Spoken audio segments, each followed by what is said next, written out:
organisateurs également. Mesdames et messieurs, chacun en sa qualité. Je suis très heureux d'être avec vous pour essayer de parler ensemble de ce qui nous préoccupe. C'est un peu l'évolution dans notre sous-région en matière de monnaie. Parce que l'idée, nous devons sortir l'ensemble des idées, et de la conférence que nous entendons nous projeter pour voir quelle est la monnaie unique va être mise en place pour assurer bien sûr le développement qu'on attend. Alors, pour se projeter, il me paraît tout à fait important de bien connaître le passé. Et si nous comprenons bien ce passé, autrement dit, comme il est dit, il est important qu'en matière monétaire, que la population puisse maîtriser c'est pas le même la monnaie. Si elle comprend bien, elle peut adhérer et aider également à l'atteinte des objectifs. Alors, moi je vais proposer un petit chemin qui s'étale sur 659 années pour essayer de faire un retour historique et voir comment l'histoire monétaire dans notre zone se trouve carrément plongée dans l'histoire monétaire de la France. Alors, la première période que j'envisage, c'est de 1360 à 1795. Où là, on avait un système monétaire sur deux monnaies.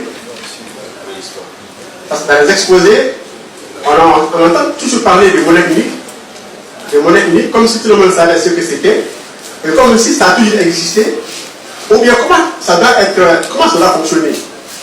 La monnaie, ça me paraît déjà très précis, mais la monnaie unique, ça me paraît dire autre chose. Alors, dans l'histoire maintenant, vous allez voir que de 1795, dans l'Orient de France, il y avait deux monnaies. Alors, si nous retournons pour voir un peu qu'est-ce que c'était la monnaie, et comment elle a évolué, comment elle se présente, et après nous allons bien comprendre. Il est ressorti effectivement que la monnaie est le sort de la souveraineté du pays. Certainement. Mais nous allons voir autre chose.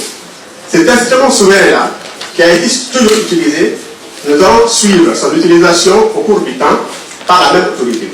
Donc, l'idée, pour que vous puissiez comprendre, on va prendre la situation, on va l'analyser, on va tirer les leçons ensemble et on continue. Alors, comment ce système à deux monnaies fonctionnait? Il y avait ce qu'on appelait la livre tournoi. C'était la monnaie du roi, une monnaie invisible. C'était une simple définition. Et il y avait une deuxième monnaie qui s'appelait l'écu, qui était rattachée à la livre tournoi. Et vous allez voir que le mécanisme que le roi avait mis en place, un peu pour s'enrichir au détriment de la population. Imaginons, disons que la livre tournoi fait 5 grammes d'or et que l'écu qui est en circulation est égal à 2 livres tournoi. Autrement dit, l'écu devient 10 grammes d'or. Donc il y a l'hôtel de monnaie qui fabrique la monnaie et les gens devaient s'approvisionner auprès de l'hôtel de monnaie. Et c'est procéder à l'échange de monnaie sonnante et trébuchante. Imaginons par exemple qu'au fil du temps, la population se retrouve avec 1 million d'écus dans les poches. 1 million d'écus, ça donne 10 millions de grammes d'or. Comme c'était des rois guerriers, ou bien ils cherchent de l'argent pour terminer une guerre, pour commencer une nouvelle guerre, le roi était toujours assez fauché. Alors il trouvait un moyen ainsi d'avoir de l'argent. Qu'est-ce qu'il disait? Bon, écoutez, monsieur, moi mon écu, il ne vaut plus 2 livres d'or, il vaut seulement 1 livre d'or. Alors, la population doit ramener son million d'or, son million d'écus auprès de la banque. La banque les refrappait, les enfants ont fait l'hôtel de monnaie les refrappait, en diminuant 1 livre d'or, à 1 livre, et en leur retournant le reste. Ça, c'est la nouvelle monnaie en circulation. Donc, ce faisant, le roi retirait 5 grammes d'or sur chaque écu en circulation. Ça lui fait donc 5 millions de grammes d'or qu'il a gagné pour le témoin de la population. Les prix s'élevaient, la population était mécontente, et la colonie était réprimée. Donc vous voyez que ce système de deux monnaies ne concerne pas deux pays. La deuxième monnaie était un piège que le roi utilisait pour spolier l'argent de la population. La Révolution française est arrivée et le roi est tombé et on a cassé son système. Et le 18 germinal en 3, l'écu a été supprimé en France. La livre tournois, monnaie qui était invisible, a été également supprimée et remplacée par le franc. Mais qu'est-ce que c'était le franc? Le franc était une pièce d'or fabriquée dans le temps pour uniquement payer la dette aux Anglais qui avaient fait prisonnier le roi de France. Donc, pour payer la dette, ils ont fabriqué des pièces d'or qu'on appelle les francs pour s'affranchir de cette domination anglaise et libérer leur roi. C'est ça qu'on appelle le franc. Donc, c'est une pièce fabriquée mais que je n'ai pas le rôle de monnaie. Mais après la Révolution, ce franc-là a été substitué à la livre tournois. Et l'écu et le roi diminué petit à petit a été supprimé. Donc la France s'est retrouvée, au lieu de franc monnaie, le franc qui était là, un peu comme la consommateur de la livre tournois. La livre tournois était une définition, et l'écu qui était la deuxième monnaie du roi. Après la Révolution, donc, de trois monnaies, on est avec une seule monnaie. Donc la France a fonctionné comme ça, avec une seule monnaie, pendant 150 ans.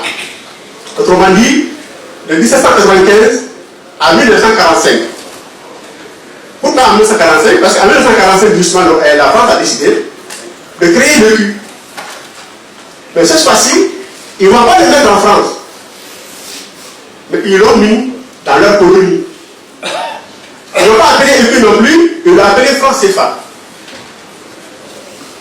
Donc finalement, avec ce dispositif, on ne peut plus voler l'argent de la population française, mais l'instant qui permet de le faire était dans les colonies. On est arrivé à l'indépendance. Les pays indépendants aussi ont hérité de cette deuxième monnaie de la France qu'on appelle franc CFA. Donc ça veut dire que la diminution que le roi imposait à l'écu, qui est maintenant interdite en France, on pourrait le poursuivre avec la même pratique concernant les francs CFA. Ça, c'est la première étape. Pour un système à deux monnaies, il faut savoir que dans un système à deux monnaies, il y a une monnaie qui est un piège. Deuxième étape. Dans la même histoire, nous venons au Mali en 1983-84. Pour vous montrer qu'en fait, un système à deux monnaies peut avoir trois monnaies. Effectivement, le Mali a voulu intégrer le mois dans la durée 83-84. On a les francs maliens en circulation.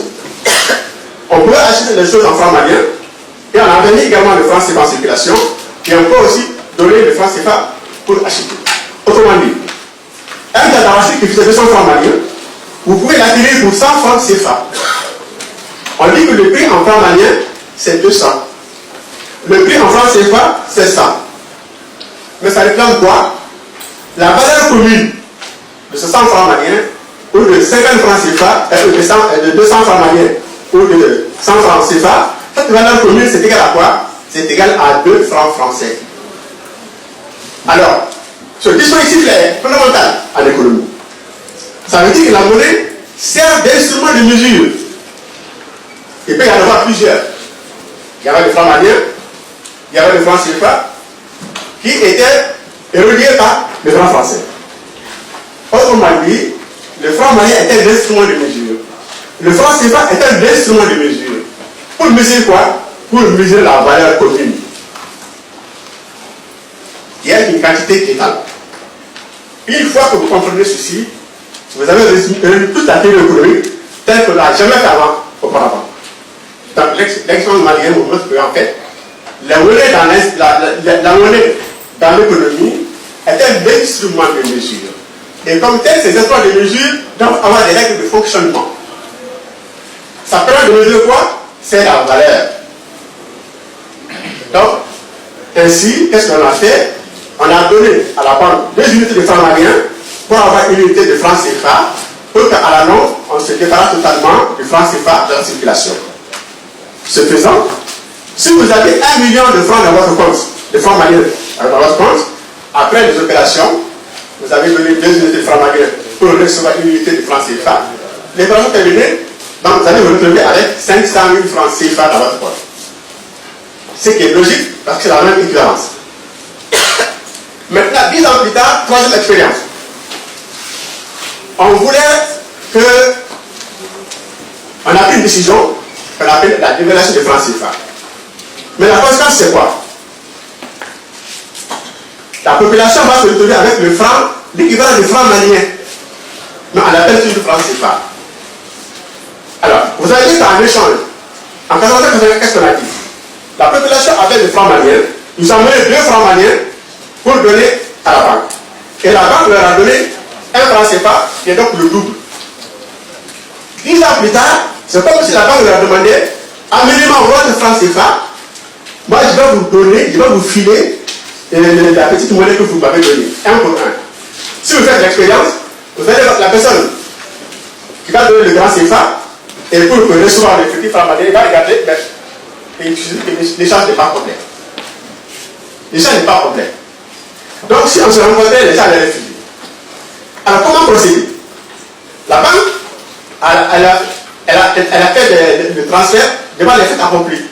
C'est-à-dire que les 500 millions de francs que vous avez là-bas, c'est 500 millions avec le grand CFA. Qu'est-ce qu'il fait? Il comptabilise la moitié du franc CFA, c'est 500 000 francs CFA avec dans la petite unité. L'autre moitié, vous le gardez. C'est compté en plus perte pour vous, mais en profit pour le système bancaire. Et le système bancaire, ça fait remonter. Il n'y aura pas de perte. Donc, le système bancaire va récupérer ceci auprès de celui qui porte le système. Donc, vous voyez, que, autrement dit, la manière que le roi gagnait, qui consistait à diminuer la deuxième monnaie, c'est exactement la même diminution de la deuxième monnaie du roi qui a été effectuée. Alors, maintenant, qu'est-ce qui se passe? Comment votre 1 million de francs maliens est redevenu 10 ans plus tard 500 000 dans la même monnaie? On va expliquer que c'est une technique qui vient du Moyen-Âge. C'est pour ça que le roi opérait, comme on vous a déjà expliqué. Mais quand on regarde de près, en 1980, on a compris que le franc malien était un instrument de mesure, que le franc CFA était un instrument de mesure, et que l'un est le double de l'autre. Alors, qu'est-ce qui s'est passé en 1994? On a pris le franc malien, le franc CFA, on l'a réduit à sa moitié, et on l'a appelé franc CFA. Et on vous a donné ceci en échange de votre frère CFA, et en échange, ils ont récupéré l'autre moitié. Alors donc, c'est comme si vous prenez le litre, vous diminuez le litre, vous le ramenez à sa moitié, vous le vendez aux gens comme le litre, et vous embauchez la différence. Alors si vous comprenez que le franc c'est pas un instrument de mesure, le franc est un instrument de mesure, vous comprenez alors que ce qu'on appelle dévaluation de franc CFA, c'est tout simplement une pratique de diminution des poids et mesures. On connaît ceci dans d'autres domaines, comme les pesées, à masse en volume. Quand vous trichez le litre, vous mettez à l'intérieur, vous le vendez comme le litre, vous recouvrez la différence. Donc c'est un mécanisme qu'on appelle, ça diminution de poids de mesure, c'est tout simplement une fraude. Aux conséquences extrêmement graves, et une fraude qui vient direct du Moyen-Âge français. Ça s'est fondé sur quoi? Sur l'outil, la diminution de la seconde monnaie du roi. Donc, c'est pourquoi il est important que notre système monétaire à nous, c'est un système qui vient du Moyen-Âge français. C'est un système qui est basé sur 2 monnaies qui peut en avoir 3. Alors, quand on parle de population, ça fait 2 pays en face. Alors qu'ici, c'est un seul pays avec ses instruments de mesure. Il ne s'en avec personne. De deux choses l'une. Ou bien on considère que le franc CFA, c'est la deuxième monnaie du roi, ou bien la deuxième monnaie de la France, qu'on a mis chez nous, auquel cas, on n'a pas de monnaie. Donc on peut parler de dévaluation parce que nous avons la même unité de valeur que la France. Ou alors, considérons que c'est une monnaie étrangère, que les CFA est une monnaie étrangère. Nous rapport avec la France. On regarde. Si on se regarde à la comparaison des monnaies, tel que dit Ricardo de Guy, qu'est-ce qu'il dit? Il dit qu'en matière de monnaie, ne comparez pas, surtout pas, ce qui représente l'étalon d'un pays avec ce qui représente le drap ou le blé, c'est le numéraire dans un autre pays. Alors, la zone franc, notre étalon c'est quoi? On a dit que c'est le franc français. Et que le franc malien, le franc c'est le système de numéraire. Donc autrement dit, si on doit comparer une monnaie française avec une monnaie des pays africains, ce sont les États qui font comparer entre eux. Donc ça veut dire qu'il faut comparer le franc français de la France et le franc français de chez nous parce que c'est le même métal. Mais il n'est pas normal de comparer l'or à l'argent d'un autre pays. Donc, c'est pour dire encore, si c'était deux pays étrangers, voilà comment il fallait procéder aux comparaisons. Mais ce n'est pas avec deux pays étrangers, parce que le roi le faisait. Et il n'y a aucune justification, sauf la volonté du roi de diminuer cet instrument-là. Ça ne repose sur aucune théorie économique. Et si vous voulez regarder la théorie économique aujourd'hui, ça n'existe pas. Parce qu'il y a des règles pour comparer justement. Voilà, je vais conclure. Donc pour conclure, je vous dirais que le franc CFA, ça représente en fait la deuxième monnaie de la France qui a été mise dans les pays africains. Lorsqu'on parle de l'évaluation du franc CFA, c'est une erreur grave, c'est une diminution de poids de mesure. On a affaire avec aucun pays, c'est nous-mêmes avec le propre adjustement des mesures. Et la situation, la conséquence est très grave. Pourquoi? Vous comptez tout à monnaie. L'épargne que vous avez effectuée, qui était par exemple 1 million de francs CFA. Dès qu'on prend la mesure pour dire que le CFA coûte sa propre moitié, tout de suite on a décidé de réduire de moitié tous les investissements, tous les efforts qu'on a déjà acquis. Par ignorance. Parce que si on savait mesurer, ce qui est déjà 1 million de francs CFA, on ne peut pas le réduire à sa propre moitié. Le salaire était 400 000 et qui est devenu 200 000. Lorsqu'on applique ça aussi, il va payer 200 000 encore la monnaie la plus petite, autrement dit, il va devenir la moitié du salaire qu'on a payé depuis il y a 10 ans. Donc c'est une méthode de régression. Quand vous êtes dans ça, vous serez dans la régression la plus absolue. Chaque individu par rapport à lui va régresser. Et chaque État par rapport à lui va régresser. Et il n'est pas question de faire une comparaison avec le monde extérieur. Les autres avancent et vous avez un dispositif d'applaudissement qui vous maintient dans la misère. J'ai écrit 7 livres pour l'expliquer. Je peux les donner rapidement. Merci beaucoup,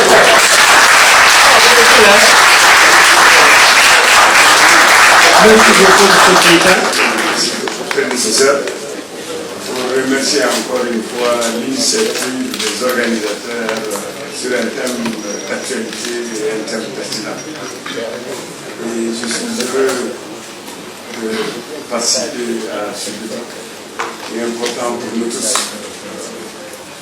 Quelques rangs que nous avons, quelques places que nous occupons, on est touché par les questions monétaires. Moi, je voudrais surtout mettre l'accent sur certains aspects qui me paraissent importants,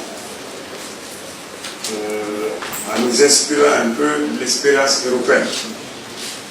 Parce que c'est l'euro qui est, à mon avis, une expérience de monnaie unique la plus élaborée, la plus avancée, même si elle est venue après le franc CFA. Et l'un des pionniers, la tête pensante de l'Union monétaire, ironie du sort, c'est un Canadien. C'est un Canadien, un professeur, Robert Mundell. Et lui, il a fait des travaux pour essayer de faire une analyse coût-bénéfice d'une monnaie commune. Et je crois que cette démarche de Mundell, c'est certain que nos décideurs politiques, bien que la monnaie soit une volonté politique, parce que tout le monde l'a dit, c'est la souveraineté des États. Lorsqu'un État décide de créer une monnaie, il peut le créer parce qu'il a tout le pouvoir pour le faire politiquement. Mais toute décision politique doit être basée sur les réalités aussi. Et sinon, on va vers la catastrophe, on va vers des crises, et c'est ce qu'il faut éviter généralement. Donc pour aller vers des décisions avisées, il faut toujours soutenir les décisions politiques par une analyse économique, une analyse cohérente. Alors, le Canadien Robert Mundell, c'est ce qu'il a fait. Et l'Europe s'est beaucoup inspirée de ses travaux pour créer l'euro. Alors maintenant que nous sommes dans un processus au niveau de la CEDEAO, et comme l'a dit M. le directeur national, parce qu'il faut mettre aussi les choses dans les perspectives. Les idées de l'union monétaire sont diverses en Afrique. Il y a au niveau de l'Union africaine cette idée d'aller carrément vers une monnaie africaine qui comprendrait tous les pays, sans exclusivité.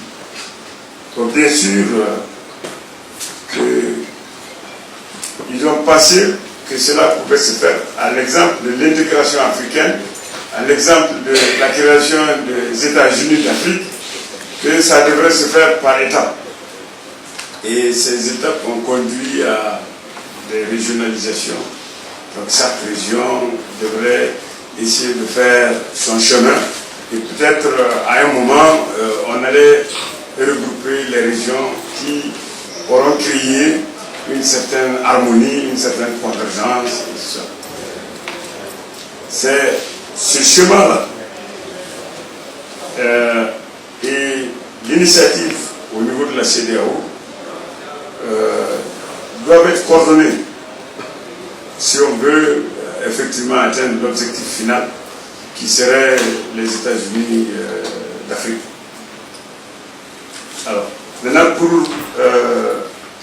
ce qui est des résultats des analyses faites par Mundell, il dit que pour que on ait des avantages dans une union, il y a des conditions préalables. Je rappelle simplement que c'est à travers un article qu'il a publié en 1961 que cette théorie, il a commencé à la développer, et même si elle a été améliorée par lui-même d'abord, et ensuite par d'autres qui sont venus aussi, qui ont amélioré la théorie à ce niveau. Mais à l'époque, il disait ne rentrez pas dans une zone monétaire s'il n'y a pas convergence au niveau des économies. C'était un peu ça l'idée. Il ne faut pas rentrer là-dedans tant qu'il n'y a pas harmonie, tant qu'il n'y a pas complémentarité entre les économies, tant que... Et sinon, si les économies ne changent pas entre elles, si on n'a rien de commun, vous allez à la catastrophe. Si on examine un peu, on dira, quand on prend la CEDEAO, je crois que le commerce intra-CEDEAO n'est que de 9,7%. Je parle de 2015, les statistiques. 9,5% ou 9,5%. Moins de 10%. Voilà, ok, un peu plus. Mais je parle des chiffres de 2015 que moi j'ai à mon niveau. Donc, dans tous les cas, le constat c'est que entre les pays de la CEDEAO, il n'y a pas beaucoup d'échanges. Alors, donc si on devait appliquer strictement la théorie de la monnaie unique telle que élaborée par Robert Mundell, on n'allait pas recommander d'aller dans une monnaie commune au niveau de la CEDEAO. Alors comme j'ai dit, mais les choses ont évolué parce qu'on s'est dit que la monnaie unique en elle-même peut être un facteur qui crée des conditions de convergence. Donc il ne faut pas attendre, parce que l'analyse de Mundell était ex ante. Donc les variables, puisqu'on ne sait pas ce que demain sera, on est obligé de faire des prévisions. Et si on parle des prévisions à partir d'une réalité, alors on dira qu'il ne faut pas aller à la monnaie unique. Mais ce qui a changé, c'est, comme je l'ai dit, on veut cette fois-ci faire les choses ex ante au lieu de ex post. Ex post, ça veut dire qu'on part d'une situation, on analyse la situation et on conclut c'est viable ou c'est pas viable. Ex ante, ça veut dire qu'on considère que la monnaie elle-même peut être un facteur de convergence. Donc créer beaucoup plus d'harmonie, beaucoup plus de nation. Et bien entendu, c'est le chemin qui semble être choisi par les chefs d'État de la CEDEAO. De créer une monnaie en espérant que ECO va augmenter, et c'est un objectif, je crois, qu'ils ont, va augmenter le commerce entre les États africains. Ce sera un des bénéfices. Alors, je dis, quels sont les avantages de la monnaie unique telle que les théoriciens l'ont imaginé. Le premier avantage, c'est la réduction des divers coûts de transaction.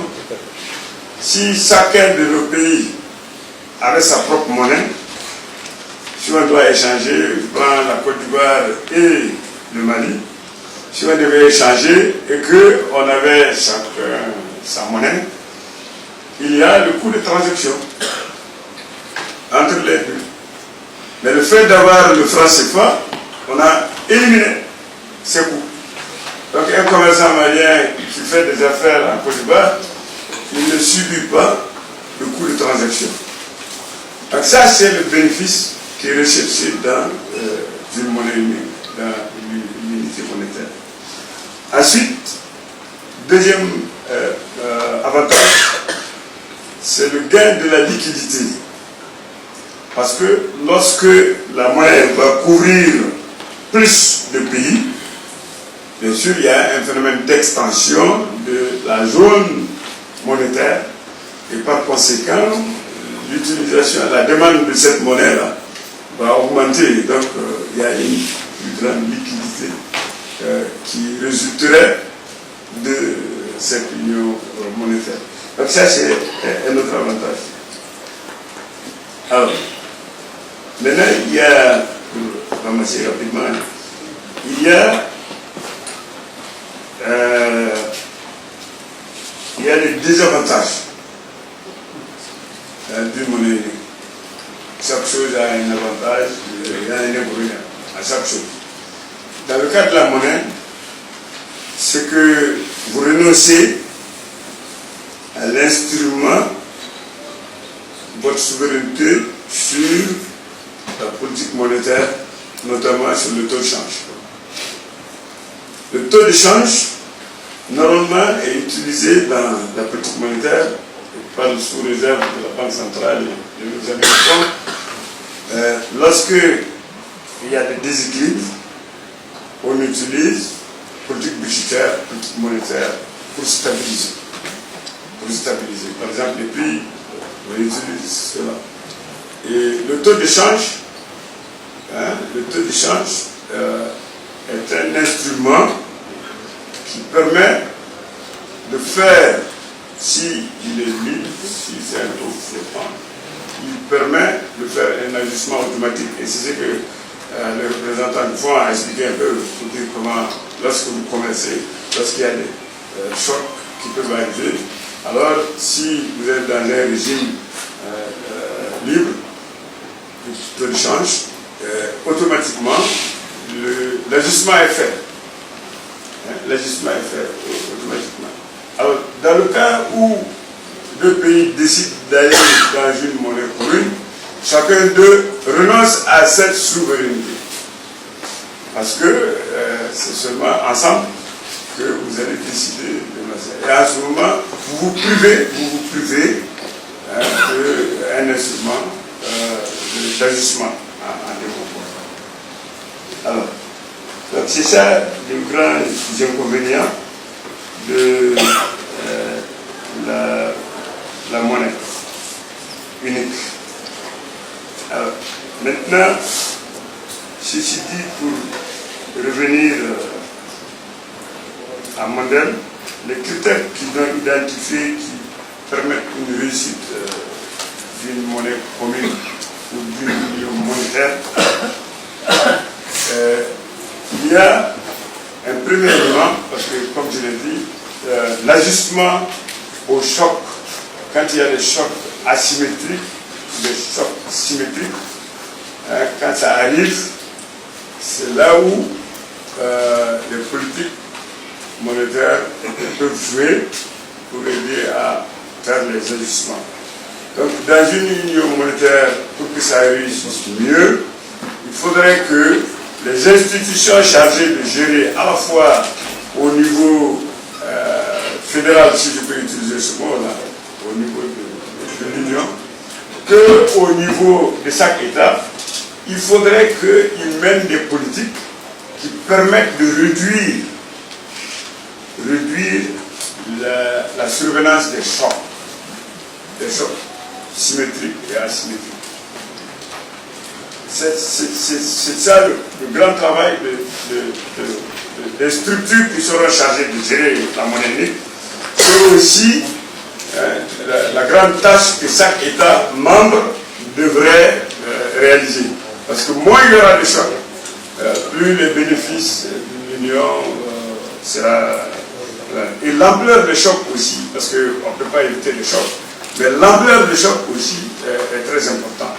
Donc, il faut mener des politiques, c'est pour ça qu'il a parlé des réformes structurelles et autres. Ces réformes structurelles devraient permettre les États à se préparer par une meilleure compétitivité des économies et également par une anticipation sur les problèmes pour qu'il y ait moins de secousses. Et quand il y a moins de secousses, à mon avis, les inconvénients d'adhérer à une union sont réduits de ce fait. L'autre élément de réussite aussi,